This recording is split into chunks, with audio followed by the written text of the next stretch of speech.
আমি এখন আছি 22 তলার উপরে এবং 22 তলার উপর থেকে একবারে সবচাইতে টপ যে জায়গাটা ওই জায়গাতে উঠবো এবং আপনাদের সাথে শেয়ার করব বিষয়টা।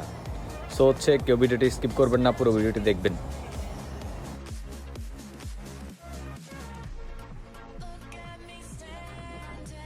সো দেখার জন্য তৈরি হয়ে যান, সবাইকে দেখাচ্ছি। অনেক সুন্দর একটা জায়গা, অনেক সুন্দর একটা জায়গা, আপনাদেরকে দেখানোর সুযোগ করে দিচ্ছি। ও নাইস।